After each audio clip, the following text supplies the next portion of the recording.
Kitang-kita mo yung hingal niya. Hindi makahinga. Excited na excited siya. Every time na makakita siya nang pwede niyang punahin kay Risa Ontiveros. Kahit na anong klaseng tanong pa ang iba to ng isang senator judge, wala kayong pakialam.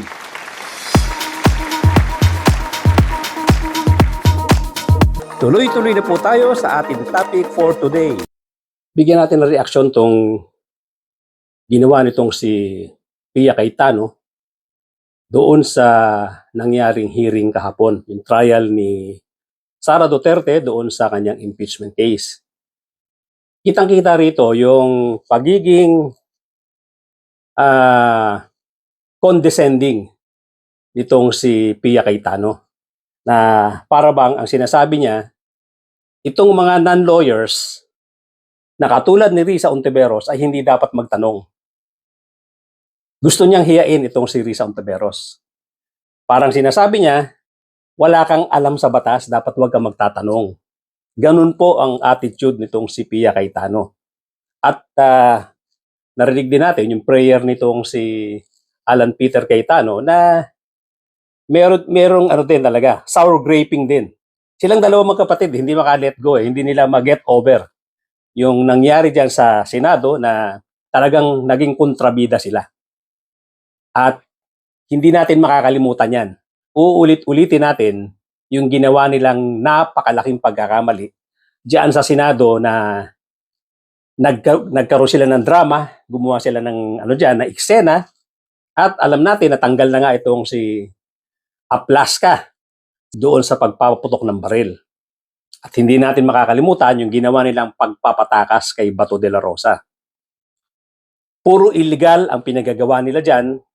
Isipin nyo, loob ng Senado, magpapaputokan ng baril. At ang reaksyon nitong sila Alan Peter Cayetano, inaatake daw sila. Ganon kalalim, ganon katindi ang drama nila. Saan ka nakakita ng isang senador hindi maniniwala sa law and order, hindi maniniwala sa NBI na nagpapatupad ng batas. At palalabasin nila na itong mga NBI ang mga kriminal. At gusto silang patayin dyan sa loob ng Senado. Hindi natin makakalimutan yan. Uulit-ulitin natin yan para ang mamamayang Pilipino ay wag na talagang ibalik sa pwesto itong magkapatid na to. Ang drama nila ay mga illegal. Ang drama nila ay nakakasama sa image ng Senado, nakakasama hanggang ngayon sa image ng Pilipinas. So balikan natin yung nangyari kahapon. Makikita mo naman, kahit nung first day, doon sa nangyaring trial, itong si Pia Cayetano, talagang naghahanap ng butas. Gusto nilang magpa-impress. Itong magkapatid, naghahanap sila ng maibubutas doon sa majority. Doon sa miyembro ng majority. Doon sa mga senador na kapwa nila mga senator judges. Hindi sila nakafocus doon sa trabaho nila na dapat makinig silang mabuti, pakinggan nila ang mga tanong, ang ebidensya, ang mga nagtitestify para makapag-decide sila ng tama. Kung itong si Sara Duterte ay guilty or not guilty. Wala silang pakialam Kaya alam natin, ngayon pa lang, buo na sa isip nila na i-acquit nila itong si Sara Duterte. Kasi hindi sila interesado makinig sa mga ebidensya, hindi sila interesado sa mga tanong. Yung ginawang pagtatanong ni Risa Ontiveros, bilang isang senator judge, common sense, hindi naman tayo isang senador, hindi tayo lawyer na katulad nila, na magagaling. Pero gamitan mo ng common sense. Ang tanong ni Risa Ontiveros, whether harmful yan sa defense or harmful sa offense or harmful doon sa prosecution. Any question na ibabato ng mga senator judges ay pwedeng makatulong sa bawat isa sa mga senator judges. Hindi mo dapat yan sinushoot down, hindi mo dapat pinakikialaman yan dahil bawat tanong, bawat sagot, makakatulong yan bilang isang senator judge. Hayaan mo mag-manifest ang kabilang parte kung meron silang hindi nagustuhan, sila ang mag-manifest or sila ang mag-object.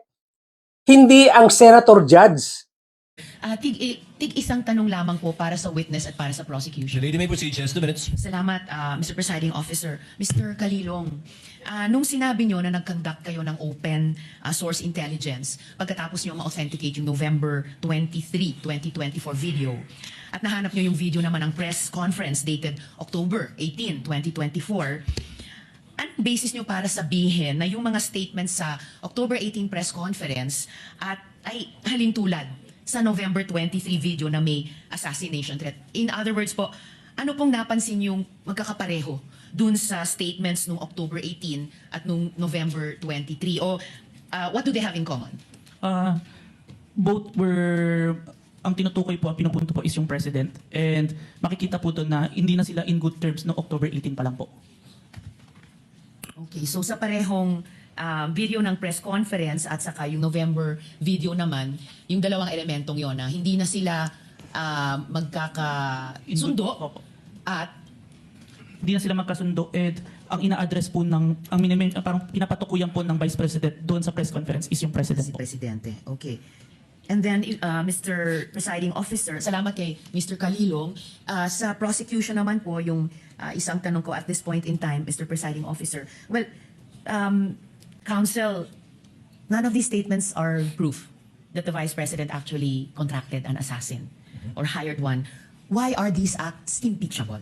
Yes, there is an answer to the question, Your Honor, please. The prosecution is in the process of establishing that the Vice President should be impeached and she is impeached and be removed from office for contracting an assassin to kill the President, Your Honor, please. Inasmuch as we understand that these statements may not actually 100% prove that she in fact contracted an assassin to kill the President, Your Honor, please. We are invoking, Your Honor, please, a rule in the rules of evidence that there could be statements, utterances of a person that may not be directly similar to what he or she did, but it could establish, Your Honor, please, what we call a specific intent, knowledge, identity, plan, system, and the like. Ibig sabihin po, pinapakita ng prosecution na yung mga nasabi ng Vice President sa gabing iyon, November 23, 2024, hindi po yan nag-iisang statement ng Vice President. Kung hindi, yun po yung culmination sa mga series of statements ng Vice President kung saan sinasabi niya talagang gusto niyang patayin yung Presidente, yung First Lady, tsaka yung former Speaker of the House. Your Honor, please.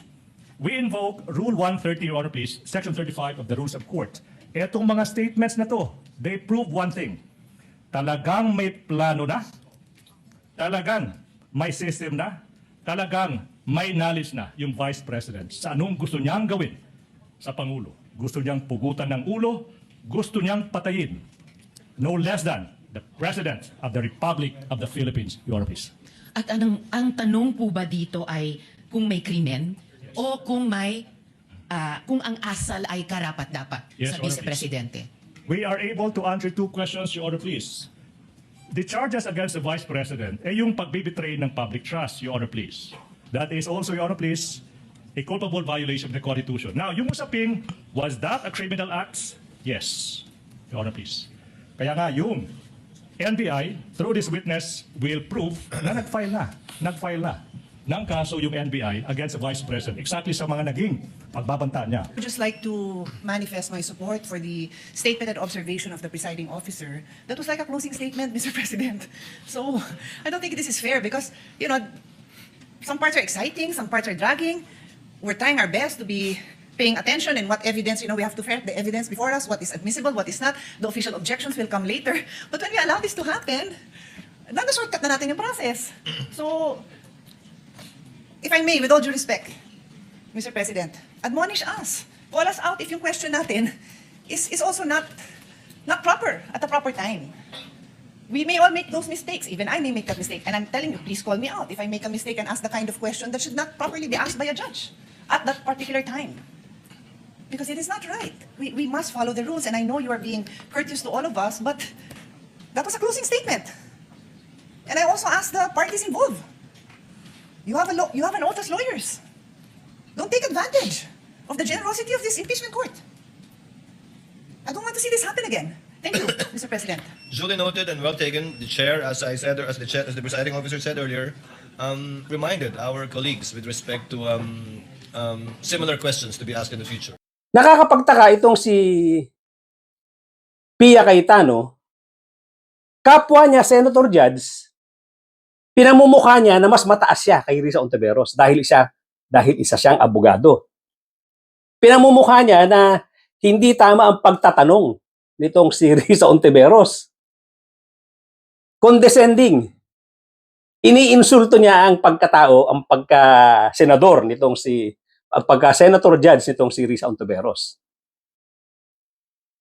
Hindi ba dapat namnamin mo lahat ng tanong? Whether yan ay negative para doon sa sa defense or negative para doon sa prosecution. Lahat yan makakatulong bilang isang senator judge. Hindi siya nakafocus doon. Ang focus nitong si Pia Cayetano, hiyain si Risa Ontiveros. Hiyain si Risa Ontiveros. Hiyain si Risa Ontiveros. Pagiging senator judge niya. Wala siyang pakialam doon sa mga tanong, doon sa mga sagot. Kasi nga sinasabi ko, meron na silang konklusyon ngayon pa lang. Bilang masasabi natin na kasamahan ng mga DDS. Kabilang sila sa grupo ng mga DDS na ngayon pa lang may desisyon na sila.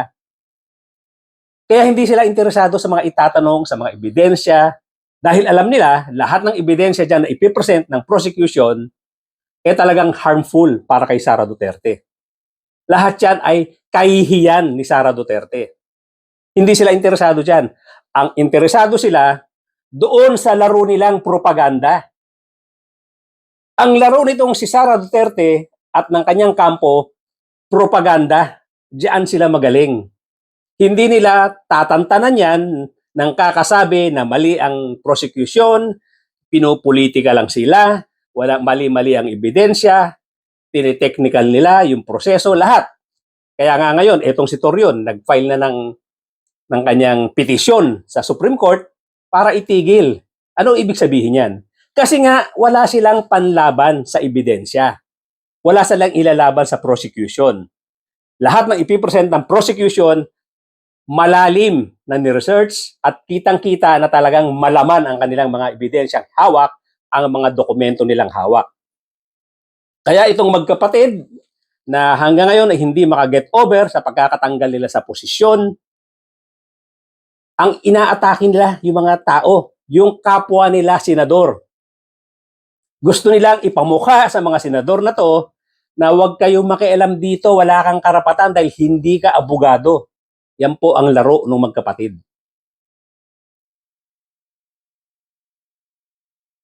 Kaya bantayan natin mga kababayan. Yan ang role natin dito. Hindi natin sila titigilan. Yung mga mali nilang ginagawa, mali nilang pinagsasasabi, kukomentuhan natin, babakbakan natin. Itong si Pia Cayetano, nung una pa lang, kitang-kita mo yung hingal niya. Hindi makahinga. Excited na excited siya. Every time na makakita siya nang pwede niyang punahin kay Risa Ontiveros. Yan lang inaantay lang nitong si Pia Cayetano. Mahanapan ng pagkakamali, mahanapan ng butas itong si Risa Ontiveros. Baliwala sa kanya yung pagiging Senate, sa kanya. Naghanap siya ng maipipintas, naghahanap siya ng maibubutas sa kapwa niya senator judge na iba ang paniniwala sa kanya. Iba ang paniniwala sa grupo nila. Kaya hindi natin po pwedeng baliwalain itong reaksyon nitong si Pia Cayetano. Iniinsulto niyang pilit itong si Risa Ontiveros. Pinaparamdam niya na wala kang karapatan, hindi mo alam to. Laro ito ng mga abogado. Pinapatamaan niya rin itong si Chis Escudero bilang isang chairman nitong trial na to. Yung kanyang patama, may patama rin dito kay may patama rin kay Chis Escudero. Halatang halata yan. Nagmamagaling sila. Tinitechnical nila ang kapwa nila senator judges na hindi naman talaga dapat. Hindi kayo dapat magtalo-talo dyan. Mga senator judges kayo. Dapat lahat ng tanong ninyo, ng bawat isa sa inyo, kinakampihan nyo yan, sinusuportahan nyo. Hindi kayo nagtatalo-talo. Ngayon, ang tanong ko sa iyo, Pia Cayetano at Alan Peter Cayetano, ganyan ba ang pag-handle na pagiging senator judge? Tanong ng kapwa mo, senator judge, i-questionin ninyo? Tama ba yon? Bilang mga abogado? Katawa-tawa kayo, di ba? Dahil hindi mo dapat sinushoot down yung tanong ng bawat isa sa inyo, lahat ng may pakinabang kayo. Lahat ng itatanong dyan, pakikinabangan nyo bilang mga judges. Wala kayong, wala kayo dapat pagtatalo. Kaya ngayon, ang tanong ko sa inyo, talaga bang magagaling kayo abogado? Hindi nyo alam ang role nyo bilang abogado, bilang senator judge? Hindi nyo alam eh. Para i-engage mo ang kapwa mo senator judge sa pagtatalo. Yung questionin mo, yung tanong ng kapwa mo senator judge, wala kayong karapatan dyan.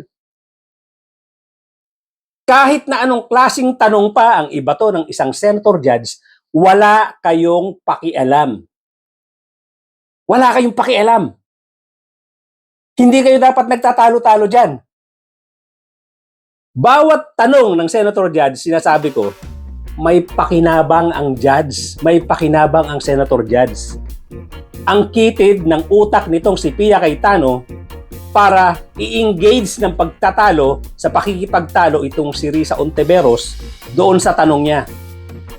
Ikaw ang nagmumukhang walang karapatan magsalita, Pia Cayetano. Ikaw ang walang karapatan magtanong. Kapwa mo, senator judge, gusto mong i-engage sa pagtatalo. Ngayon, kitang-kita rito kung sinong matalino at kung sino ang bobo. Kitang-kita rito kung sino, kahit na abogado pa, ang kitid ng utak. Ang kitid ng utak. Kitang-kita rito, Pia Cayetano. At kitang-kita rin dito yung sour graping mo at sour graping nitong si Alan Peter Cayetano. Mga tinamaan kayo na magaling. Yan po lang muna ang ating comment for the past trial. Yung kahapon at magkakaroon na naman ng trial ngayon. Itong NBI ay i-cross-examine itong napakagaling na abogadong si Narbasa na nagmukhang estudyante. Nagmukhang estudyante ni Attorney Ligutan. Wala na siyang ginawa kundi mag-object. At ang mga ino-object niya ay napaka-babaw. Mga napaka-babaw na mga objection na gusto lang talagang i-delay. Magkokomento po tayo tungkol dito sa napakagaling na si Attorney Ligutan at magkokomento tayo dito sa mga ginawang pananalita nitong si Attorney Narbasa later on. Sa ngayon po, ito lang munang komento natin dito kay Pia Cayetano at Alan Peter Cayetano. Magbibigay tayo ng araw para sa kanila. Hanggang dito lang po muna mga kapatid, mga kababayan. Thank you so much for joining me today. Doon po sa mga bago lang sa aking channel, please subscribe, please hit notification bell. Magkomento po tayo at pilitin natin masagot ang mga comment ninyo hanggat kaya. Pakishare na rin po ng maraming makaalam ng ating mga pinag-uusapan dito sa ating munting channel. Thank you again, ladies and gentlemen, at once again, Mga kapatid, mga kababayan, magkita-kita po tayo ngayon.